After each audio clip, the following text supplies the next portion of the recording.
Going. Wi-Fi is bad. No, Okay. your Wi-Fi is bad. Check it. Yeah.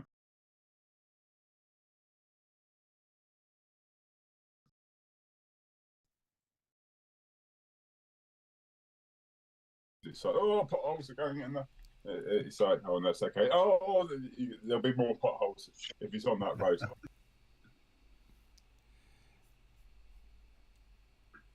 There we go. Did you have the wrong World Wide Web connection? No. Have you changed it? Okay, we're fine. Right. Have you changed anything, Nigel? I have changed.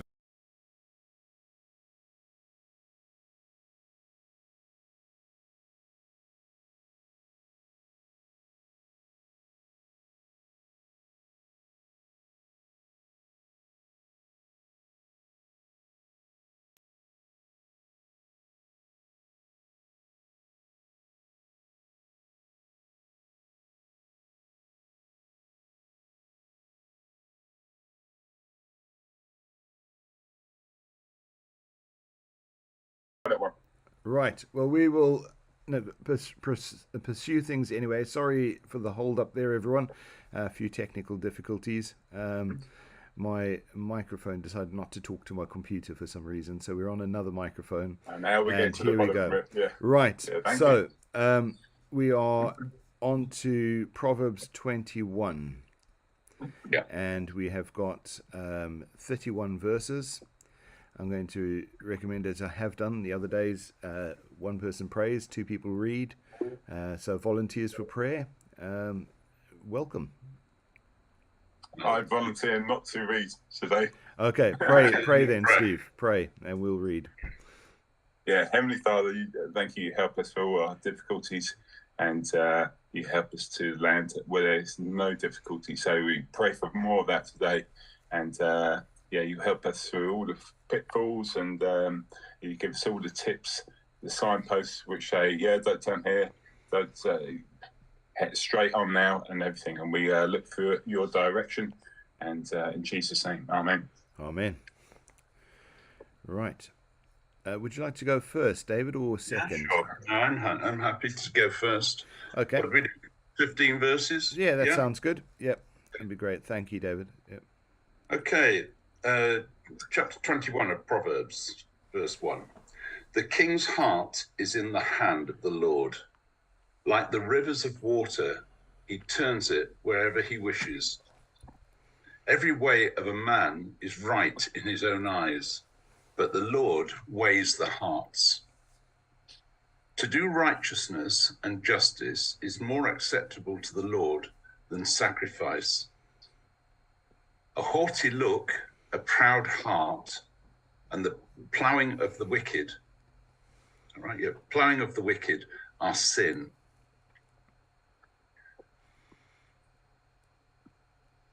Sorry, just read that again. I'm just trying to bring that into my own understanding. A haughty look, a proud heart, and the ploughing of the wicked are sin. The plans of the diligent lead surely to plenty, but those of everyone who is hasty surely to poverty. Getting treasures by a lying tongue is the fleeing fantasy of those who seek death. The violence of the wicked will destroy them because they refuse to do justice. The way of a guilty man is perverse, but as for the pure, his work is right. Better to dwell in a corner of a housetop than in a house shared with a contentious woman. The soul of the wicked desires evil.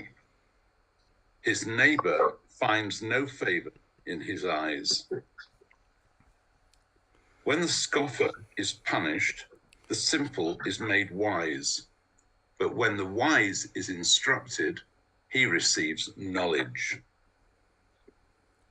The righteous God wisely considers The righteous God wisely considers the house of the wicked, overthrowing the wicked for their wickedness. Whoever shuts his ears to the cry of the poor will also cry himself and not be heard. A gift in secret pacifies anger, and a bribe behind the back, strong wrath.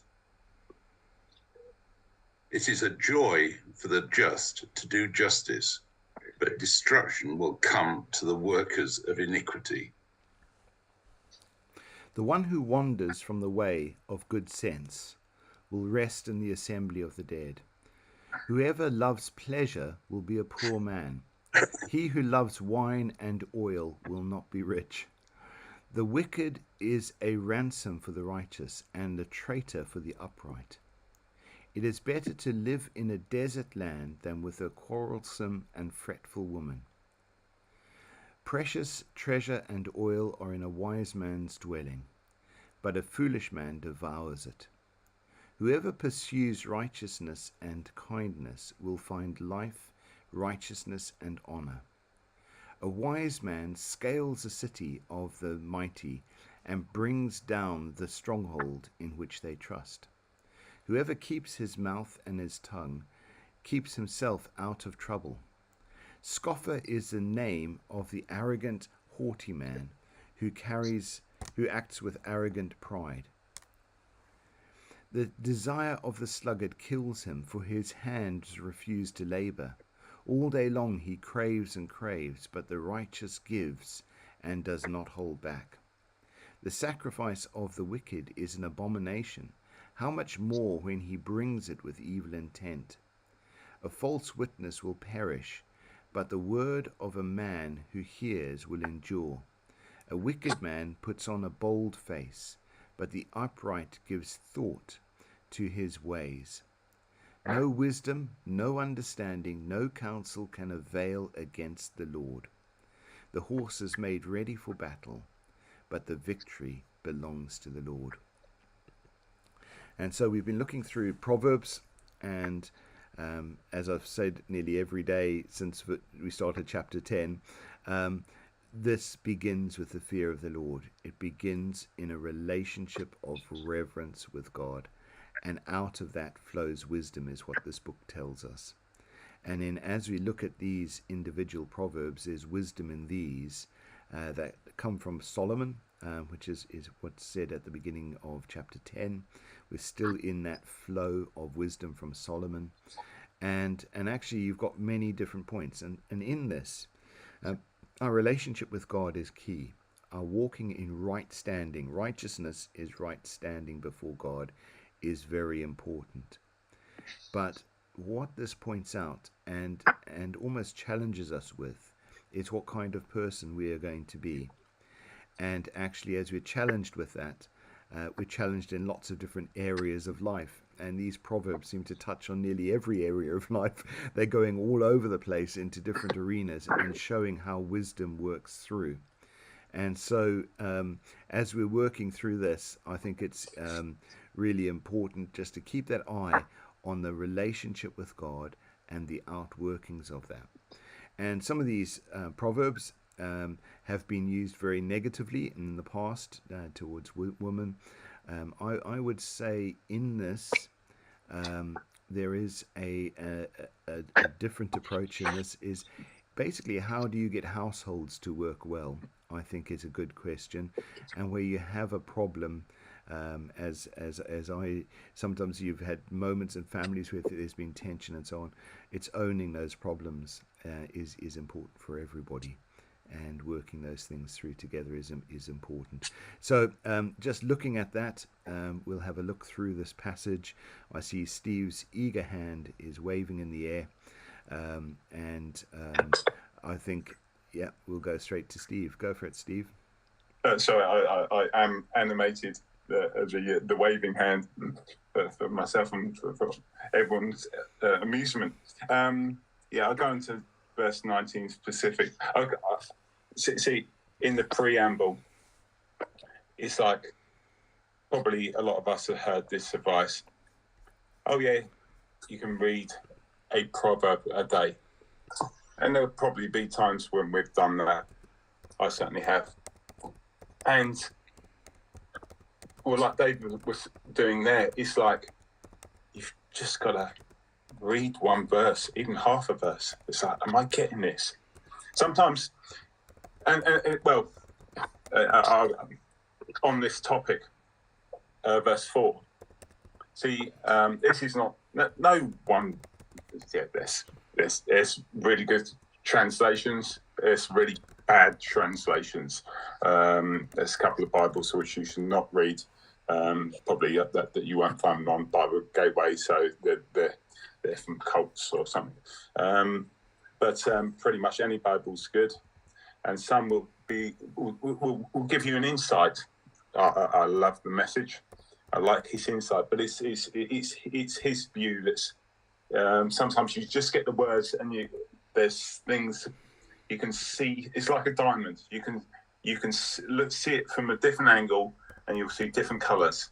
You'll see different reflections, different. I suppose the thing of anyway.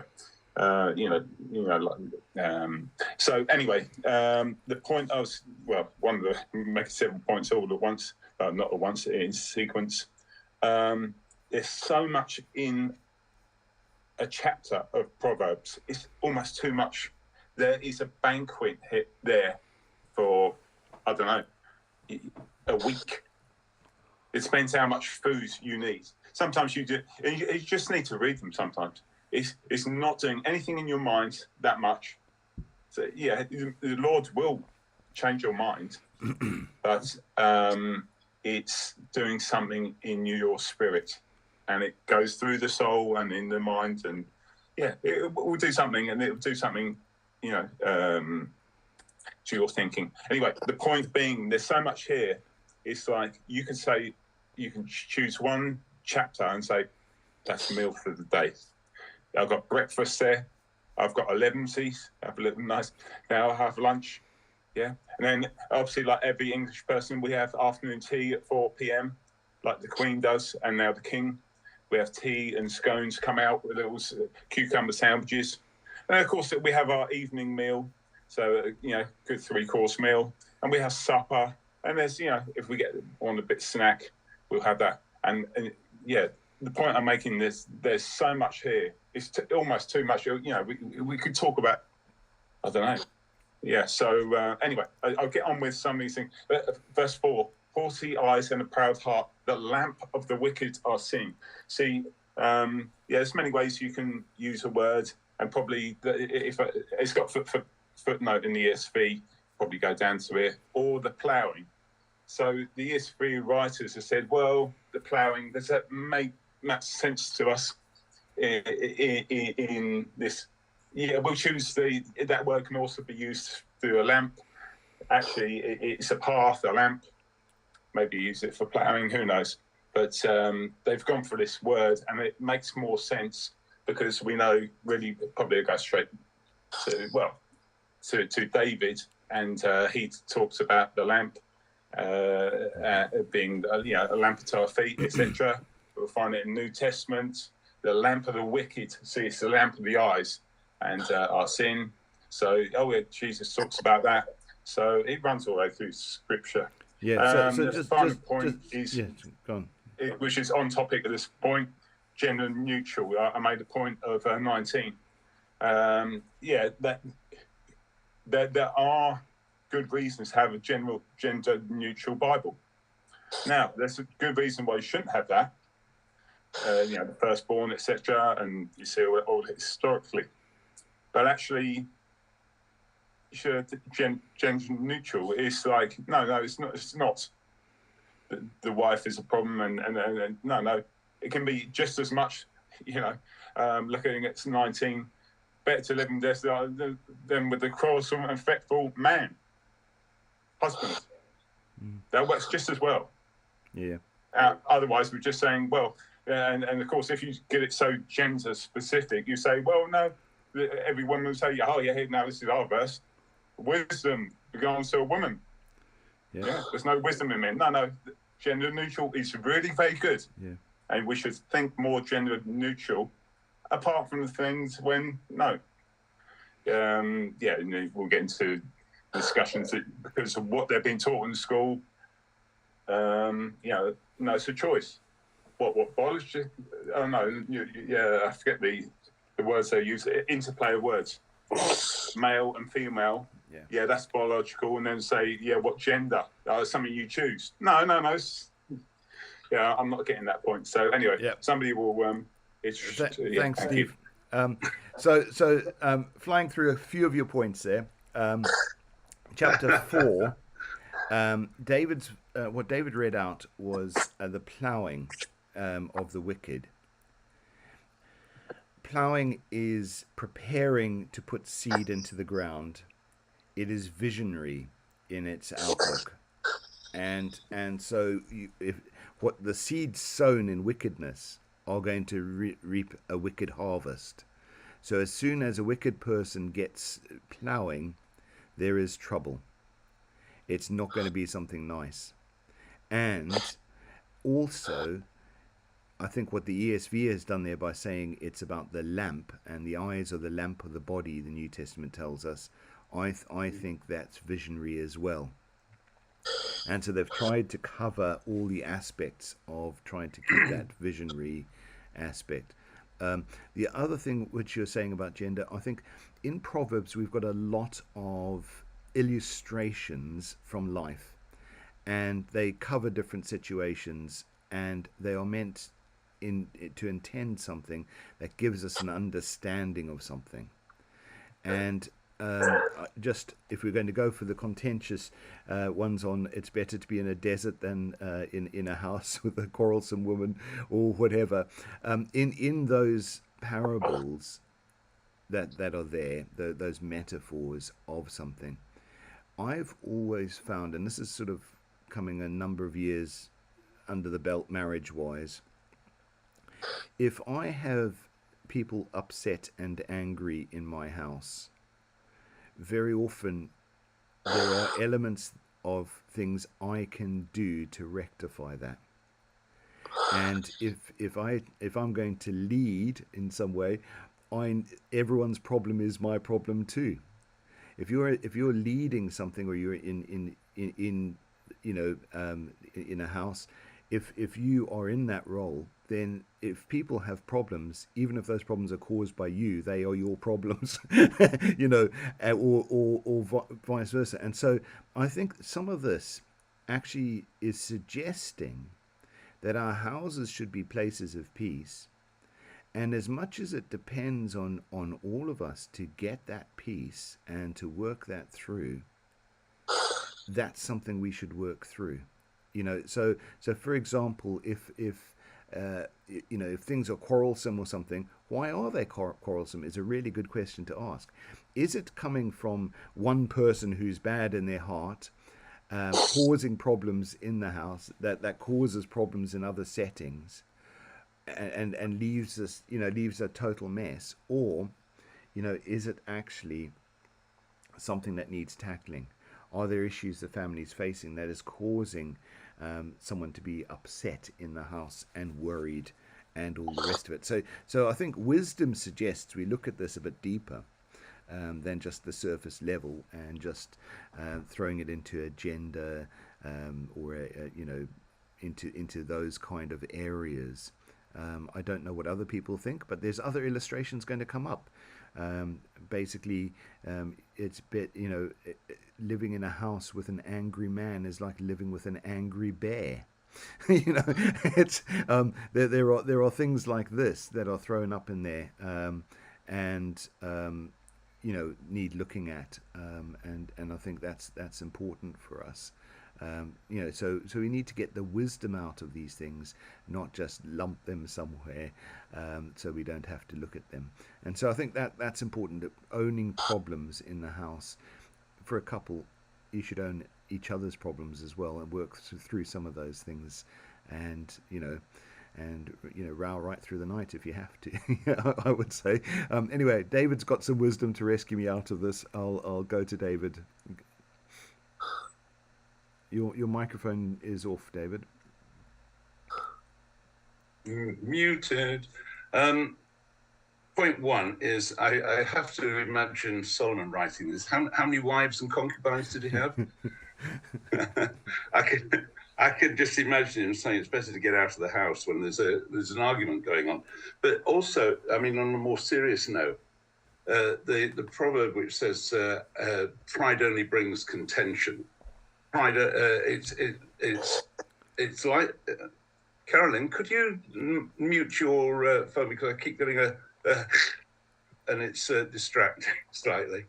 What was I going to say? Yeah, it's if you've got in this position where it says better to dwell in the corner of a housetop, it means don't be proudful to me in the contention that in an argument with your wife, because I presume in this context in these days these are directed mainly at the men in the culture.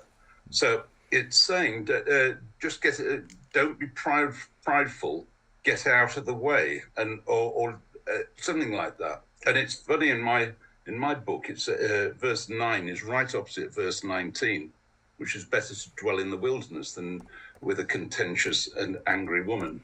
And it's the same thing. It's don't enter into the argument with pride. It's actually get out of it so that you can allow the contention to ease off. So then you can come back in and deal with it. I won't get into the discussion of male, female, and everything else. But the other interesting thing that I picked up on the way out, I got stuck on verse 1. The king's heart is in the hand of the Lord. Like the rivers of water, he turns it wherever he wishes. And rivers of water take the path of least resistance, don't they? They go downhill all the time, and they always find their way through gravity to the end. And the king's heart is in the hand of the Lord. That doesn't mean that God controls all kings. The king's heart is in the hand of the Lord if the king wants it to be, because there's a lot of examples in the Old Testament, at least, where kings do not follow what God wants them to do, and they get into real trouble. But it's an interesting verse, is that the king's heart is in the hand of the Lord, like the rivers of water. He turns it wherever he wishes, and I think that's why and for us, it's like if the king is in communication with the Lord, if the king has that relationship with the Lord, he can allow the Lord to show him the direction that the river flows, the best way to go from A to B. And that's how I read that. It's not like God actually controls the king. The king always has choices. But if the king is in relationship with the Lord will turn it wherever he wishes. But it's like, this is the way, God will give you the directions to go, but it's your choice whether you actually follow them or not. Mm-hmm. That's how I read it. Yeah. And it then follows, every way of a man is right in his own eyes, but the Lord weighs the hearts. So if you choose your own way without actually knowing what the Lord wants, it can be seen right in your own eyes. And from experience, I've often had that in the past and found that I've gone down the wrong alleyway. Yeah. Yeah. Thanks, David. And I think this thing of a king directing water, I don't know if you've ever seen the videos of someone with an irrigation ditch and they kind of like turn a bit of soil and suddenly it flows down somewhere else to another section. And that's the kind of thing. And I think this is what I sort of see as a king almost controls the gates. The water flows where it will, but the king kind of opens and closes gates, and the water will flow this way or flow that way. And I think that's how governments work, isn't it? They kind of open the gate for this or close the gate for that, and the water flows. And there's a bit of that. And I like what you said there, because yesterday we were looking at a righteous king does things, and that implies that there might be unrighteous kings who don't do that. And so I think what you're saying there is backed up by yesterday's chapter as well. So thanks a lot for that, David. Steve? Thanks.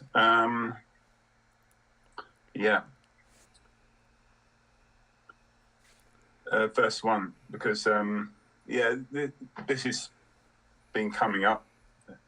Strangely, I was using the analogy of water goes the path of least resistance, talking about badgers to my wife. It was like, yeah, they'll go, it's too hard, we can't get through here, too much insulation, too much concrete, too much steel, can't get through. I'll just go, gosh, the bank is soft here, I mean, I'm mixing up badgers, beavers, like the badgers, going back to the badgers, can't get through here, it's too tough, too much concrete, too much steel fence, go up 1 yard. They were looking for air, as soon as they can smell air, that's it, we can get through here, so anyway, it will go the least resistance. All water flows down from the heavens. All electrons want to go down like lightning. That's charged electrons building up in the heavens, just like rain. And it wants to go to Earth. It wants to go the quickest route of the least resistance. If you're standing there with a golf club or fishing pole, holding it up in the air, casting, or swinging your golf club, it will go down for your carbon fiber or steel fishing rod. It wants to go to Earth. It's interesting. It really needs working on thinking deeply about these analogies. That is a carnal thing. In some ways it's not. It's stuff that comes from the heavens and needs to come to Earth. That's good. It needs to come through the path of the least resistance. That is you. Have no resistance to the Lord. Oh yeah. This is rain. This is charge. This is just energy from heaven. Yeah, it needs to come through you. But there's another thing. It also just wants. It's something carnal about this, and that's another way of thinking about that. Yeah. I'm going to talk about verse 1 because we come to Christ as unborn, and we're birthed on that day, and the day we believe we're reborn. So verse 1, see, I just wrote his will. The king's heart is a stream of water in the hand of the Lord. He turns it wherever he wills. I'll put plural there. But his will is singular, actually. And that's why I put just two words, summarizing, is his will. Now, the dichotomy which you can have is, well, how's his will? He's sovereign, and his choice comes before ours. He exists before ours. How does our free will work within that? There's no dichotomy there. But you'll see it and you'll think, oh, isn't he, people coming like puppets and he's just, no, you've got free will, but just remember, his is, I've said this over and over, and it's so clear to my mind. And is there anything wrong with this? Just say, no, that's totally wrong. Laws existed before we even conceived, or as an idea, and he existed, and he came first, and he's last.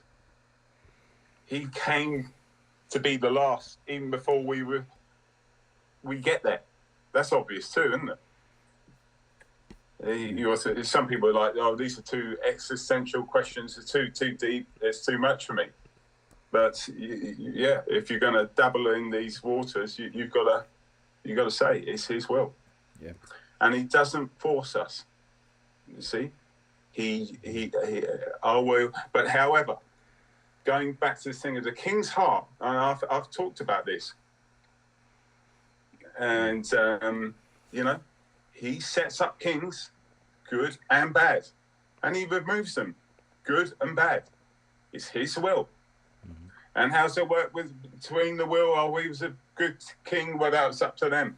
He's a bad king, that was up to them. Of course it is. But however, you'll see it in Scripture and you go, well, how does that work? I can't fit those 2 points together. You will do as you work on it. The Lord will just, He's not forcing people. And actually,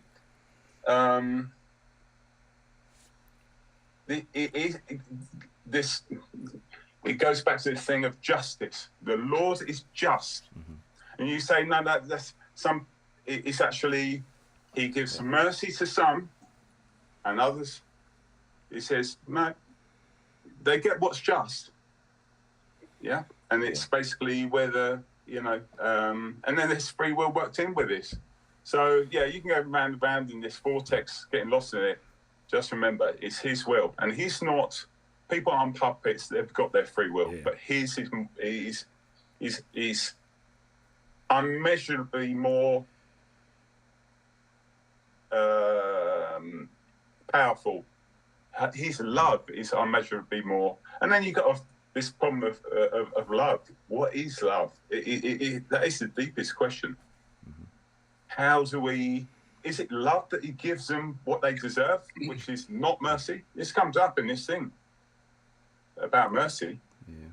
Anyway, thanks. These are heavy questions, and honestly, we'll have eternity because our brother, if you believe his brother, he saw Paul when he was still discussing my gospel, sat around with these people in this philosophical, theological.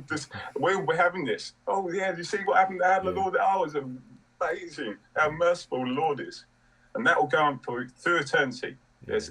Honestly, if you enjoy this sort of thing, not only just as a exercise for your mind, body, soul, and spirit, but also to apply now, you'll enjoy it all throughout eternity, honestly. Yep. Because it's all to His praise. It's weird. My hand is down. Should have been up. Sorry about that. No. I dropped it down because I was save it staying up, but that's fine. No worries. No offense intended. Right. Moving on. David, but just what I'd like to go to after David is verse 2, which says, one man's opinion, or was it one man's a way of a man is right in his own eyes, but the Lord weighs the heart. And if you follow that verse the whole way through the rest of this chapter, you see the fruit of either way. And I think it might be good for us to collate a little bit of what's the fruit of righteousness through this, what's the fruit of different aspects of this. I'm pretty sure there's family strife in there somewhere.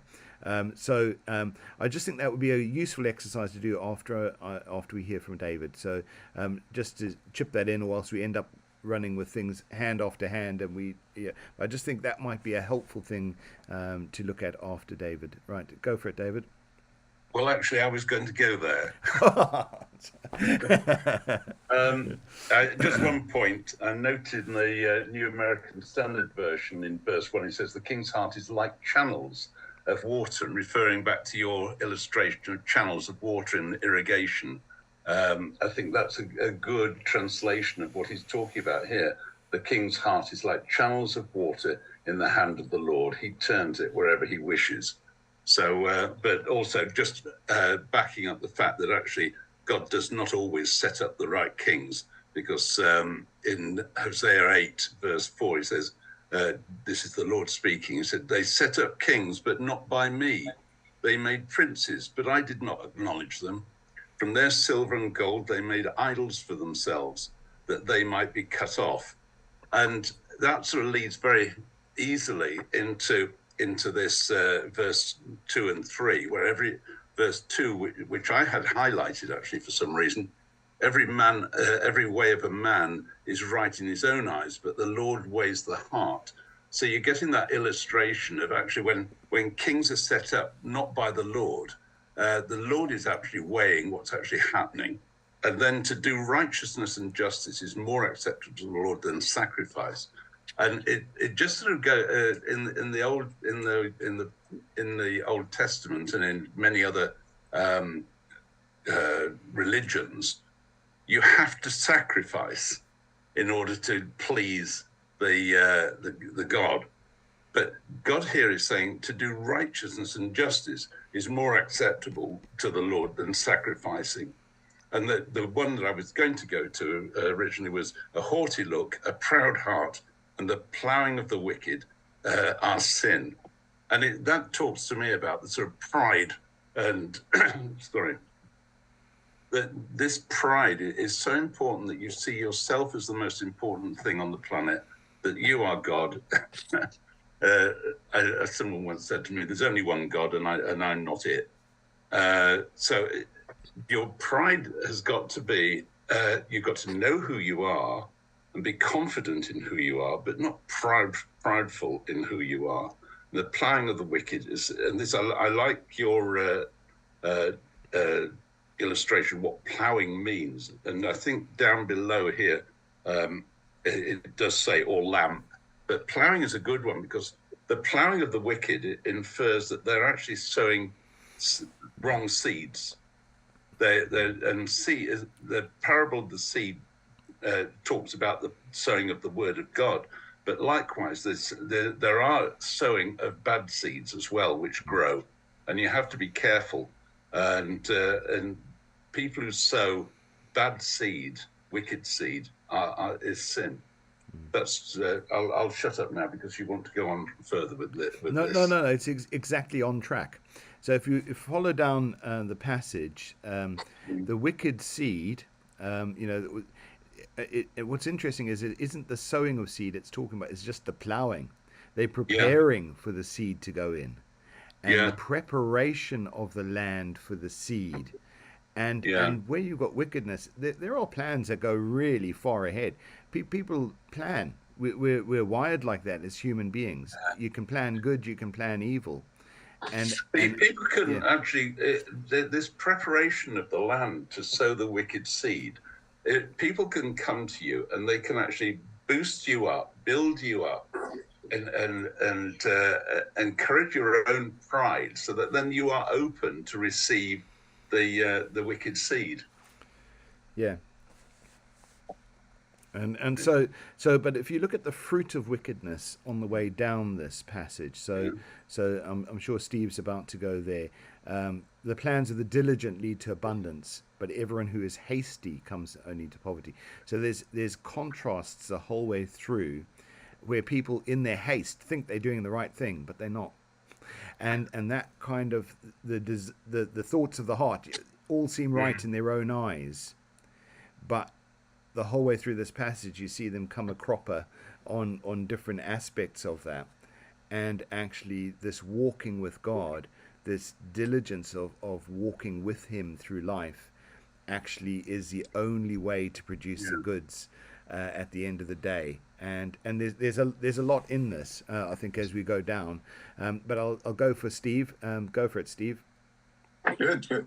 I wasn't watching the screen to see about the auto. I remember Leslie had things, but I tried it with was it iPad only that we, or was that just, I don't know, magically David disappeared or went to his still. Yours works. Yeah. No, I'm here. I'm just drinking. No. Nigel is the right joker, and he's pressing the key. Surely. No. You're not. Is that Zoom then? What is? Anyway, this is not discussion. It's magic. It's magic. Right. Go on. Have you got a crab Right. spot and you got somebody stirring the pot? So he hags. This is Macbeth or something. We're getting sidetracked by the technology. What was your point on the passage, Okay, Steve? so I was just picking up on the magic reference. Sorry, even I got sidetracked. You said, I think Steve's going there. Well, I thought, am I? Yeah, I can go there because actually I put verse 13, gives to the poor, which actually is in 25 and 26. And actually you can link it to verse 5 as well. And there's so much in that. Well, it's just sort of, as you lay it out, it's like, see, the plan is diligently to abundance, yeah? Yeah. How have they got into poverty? Have they not been diligent? Well, Solomon talks a good lot about that. Everyone who is hasty comes only to poverty. Maybe they've been too hasty. Oh, let's do that. No, just plough on what he's doing, sowing and reaping, tending that, not hasty, going to this, that, and the other. Well, 13, as I mean, whoever closes his ears to the poor will himself call out and not be answered. I mean, wow. If he wants straight talk, the disciple says, Lord, just give us enough of this analogy to us, straight talk. That's one for you. Yeah. Do not forget the poor. Because when it comes to your turn, there'll be a time when you need a bit of help. It's like, are they going to be quick to answer you? The Lord, is he going to be quick to answer you? Surely he's the one that answers. I wanted to get back really to the point that's going to be made on and off all the time. I mean, we talk about it with the gender neutrality and the problems that people are like, oh yeah, well that's his problem, that's her problem. See, at what point, I like somebody that give me or say, yeah, well, you need to read it in the books, this X, Y, and Z book, and start at this chapter. Really, you've got to read about the whole of Solomon's life, his dad's life. Jesse probably goes to I think his problem started with David. David went right off track. He had a car crash, as we know. Everyone seems to, well, what does Psalm 48 say? Well, I don't know. I have to look it up. What does Psalm 51 say? Probably most people here say, yeah, I know what that's about. It's funny how we remember the people's failings. It's funny, isn't it? So I'm just talking about David. I'm just saying, but there is an implication for us as Christians. Mm-hmm. We seem to remember. Sometimes we remember people. We can remember their failings more. That is carnal thinking. The Lord will forget all our failings. This point comes back to 17 now, the point I'm making about Solomon. Was that then? See, David made the point, I don't know whether that was then. Did he have 1,000 wives and concubines in total at this point? I don't know, because he says wives, singular. Otherwise, wouldn't he say wives or concubines? Better to live in a house of, less than 1,000, wives and concubines that are moaning, Well, he doesn't seem to say that. He says wife, singular. Yeah. So I don't know whether he got into this talk about having a car crash, his dad. But he seemed to have multiple pile-ups, and you can take that analogy as far as you like, because seriously, he was a busy guy. And anyway, 17 is the point. Who loves pleasure? Now, this word pleasure, it's like, what am I supposed to be? What's that thing we talked about before? Pleasure. I like a cream cake.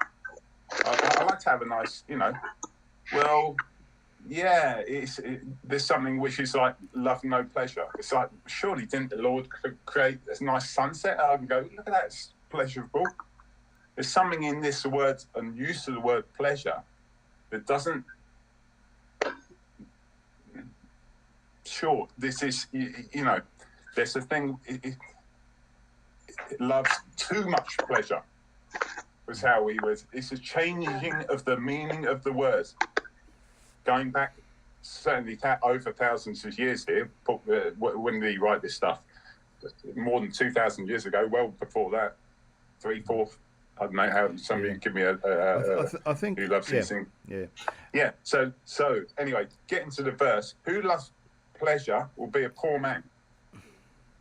What's he saying? You got to love just like beating yourself on the back. You got to love hard work. No, you should actually love your work. That should be a pleasure to you. But, you know, he's saying something else, and I need to read other versions. And I know what he's saying here. Who loves wine and oil will not be rich.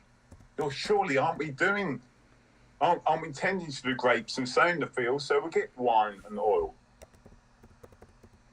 But there's something else being said here. And I know what it's being said. It's like, no, you're loving too much. You're focusing too much on the pleasure of having, well, one, an abundance of stuff. We know about Jesus said, there's a guy said, make bigger farmhouses and fill it with wine and oil. He said, your life will be taken from you tonight. Oh, yeah. So there's that. Yeah, I don't know. It's about carnality. I suppose you could sum it up in one word if you need one. Yeah. Thanks, anyway, Steve. Enough of that. Right. And I think with this, what Solomon's trying to do is put across wisdom. I don't think it's necessarily linked to personal experience. These are wisdom philosophical sayings at times. We don't know that they were linked in. And so we've got to be a little bit on that. He's speaking to a nation, and actually in our kind of way of working, there is you have a public face, a private face, and all the rest of it. I think there may be some of that in this as well. But I've asked us to look at the outworkings of every man is right in his own eyes, but the Lord weighs the heart, and looking through the passage. And I think in this, you've got haughty eyes, we've done that one, how that leads to things. But if you look on the whole way through, if you apply that verse 2 to nearly every phrase on the way through, a scoffer is punished and the simple become wise. When a wise man is instructed, he gains knowledge. And there's a softness of heart that comes with wisdom. There are attitudes in this that are hidden the whole way through this passage. If someone's chasing after oil and wine and going for it, that's all they're interested in. But then a couple of verses later, you read about the wise man in his setting. It's saying precious oil, treasure and oil are in a wise man's dwelling, but the foolish man devours it. And so there's this sense of wisdom, patience, discipline, some of these things that are absolutely crucial. And our hearts need to be right before God to help maintain some of those things, so we're not driven along by the pleasures of everything. And I think this is part of the issue, that this wisdom calls to us, draws to us. But someone, can ignore that wisdom very, very easily and become all about their own thoughts on something and their own driving something forward. And actually, where that's the case, there needs to be a softness in us looking at this passage. There needs to be a softness to what God's saying, not just to us, but to everybody. There's something of that working through step by step that's so important. And I'd like to bring some other voices in here into this. I don't know, Laura, is there anything you wanted to say into this passage? So I was distracted by a phone call, so I'm still stuck on verse 1. But I was thinking, That's good. Just, I don't know if it makes sense to what Nigel was saying, but I was just thinking, if your heart is held in God's hand, you are close and you're vulnerable, because your heart, whether it's physical or emotional or however you want to look at it, is a tender place. And if you're trusting somebody to hold it, you've got to be close to them. And Wow. just the whole of that verse that we're talking about, the directing the water as well, just spoke to me about God the Creator as well, and how he can, if he wants to, change everything. And it's like we were saying earlier about opening the gate. If we open the gate, then we can allow him to do all sorts through us. But I was just stuck with the fact of God holding your heart in his hand, and how vulnerable that is, and how much you have to trust that. And if you're trusting, then your heart needs to stay soft and open to what's being said. So yeah, I'm still stuck there, but carry on. Very good. Thanks, Laura. Really worth hearing that. I think that's something we missed on the way through. Thank you, Laura. That's really, really good. That ability to let God hold your heart. Wow. I was chatting to a doctor the other day, and they were saying about cardiologists, they're not interested in the small problems. They like holding someone's heart and bringing it back to life in their own hand. That's what they live for, she said. It might explain why it was some of the treatments were not followed through. Right. Steve? Yeah, that's a very interesting thought, because some people love that. It's like the big question: can I preserve life? Can I bring this person back to life? I mean, that's actually, that's a big question. And some doctors are like, well, I've lost too many games. I can do without holding the heart right now. Mm-hmm. Yeah. It's like, well, if you're a heart surgeon, it's hard to get away from that. You're the manager of the heart right now. You're the consultant. You're chief consultant, yeah? So, yeah, and, I've been in hospital recently, and I said to this guy, I think I said about him, I met him, found out he went to a certain church, and had a good time. I said, I don't know if it was him or somebody else, but I said, yeah, my life in your hands. It's like, things can go badly wrong, and suddenly it's like, we got a fire here. It's like, I'm metaphorically, this car's going to be lost. It's like the end. Suddenly, you can't believe how mistakes can be made. Simple mistakes. Anyway. Yeah. And anyway, the point I was going to make. Yep. I'm all for talking about. See, I can get stuck on one verse. Nobody's stuck at all. You're just going deeper and deeper. You're bringing other verses in, cross-reference verses, which is what you want to do, actually, cross-reference a verse with whatever one was that you pulled out. You can do that. You can cross-reference every verse with every other verse. Yeah. This is the principle of any discipline. Maths. Yeah, we know that adding, okay, yeah, sure. Well, we use addition, and we'll work it all through this problem. Yeah, well, that's multiplication. Brilliant. Well, that's different. It's the same. It's the same function. Multiplication is adding by a certain factor. Can I just quickly say, Steve, we've got 4 minutes left. Oh, we've got 3 hands up. So can you get to your point quickly, please? Sorry. Sorry, speaking of discipline, as you were. Go for it. I'll yield to Kitty.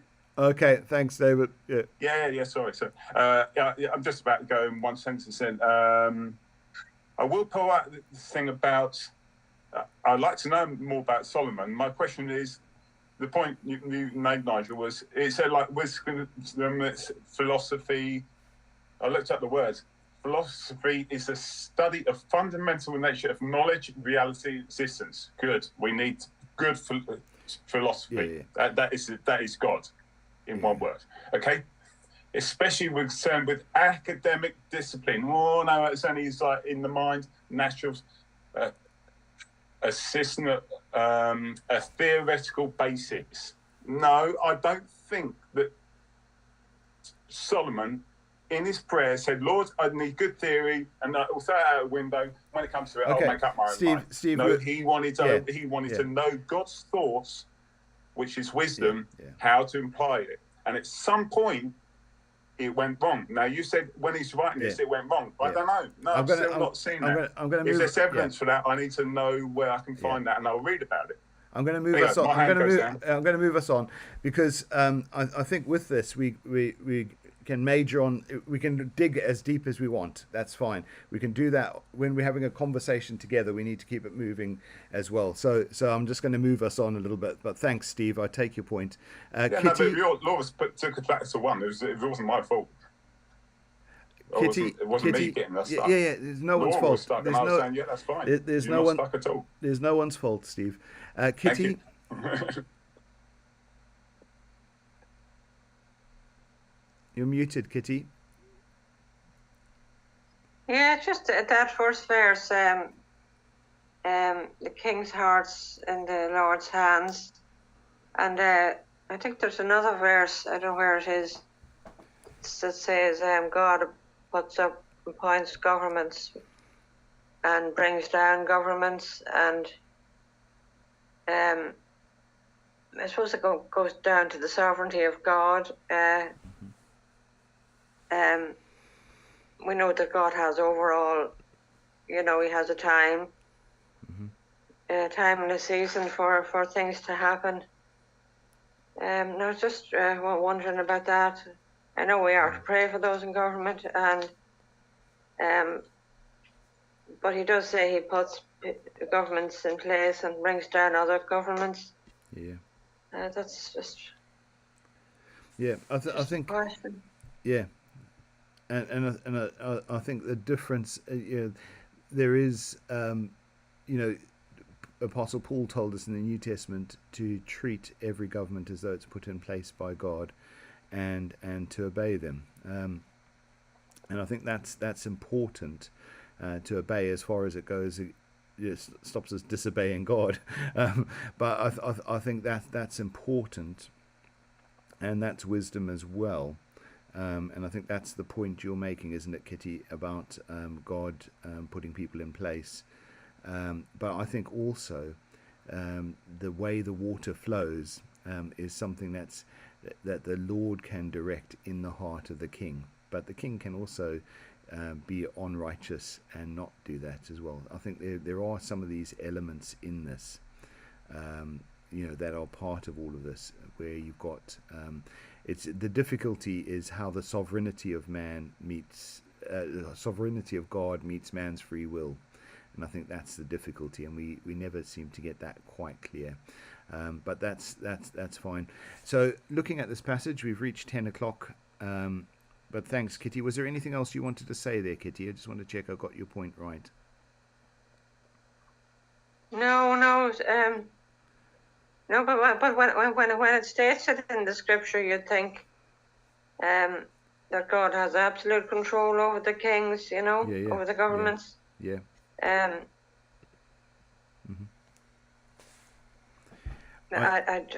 don't know, but yeah. He wouldn't ask us to pray for them if he had absolute control over them, would he? No,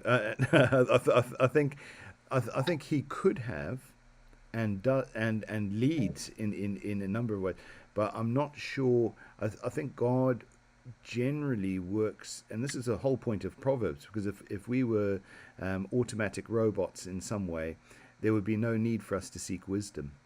There is something in us that has to seek God out, and we are created to do that. And so people in all sorts of walks of life can seek God and seek his heart and seek his wisdom, or not, and end up running all over the place in foolishness, and blame God for it. And that's what we looked at yesterday. And so I think in this, governments are in the hand of the Lord. We need to pray for them. They need wisdom. They need to listen to God. They need to follow through on his wisdom, and not just rely on their own understanding. Their own understanding seems right in their own eyes, but actually it might not be the wisest thing in the eyes of God. And so there's a need to engage with that and work with that, and not run away from it. And I think that's important. But thanks, Kitty. Thanks, everybody. It's been a good discussion this morning. We seem to have hit on a number of things. There's certain parts of the passage that we didn't get to. We got a little bit bogged down in some areas, but actually there is something in this of that, a couple of verses that work the way through the passage. Thank you all who chipped in, and we'll leave it there. I'll move us offline.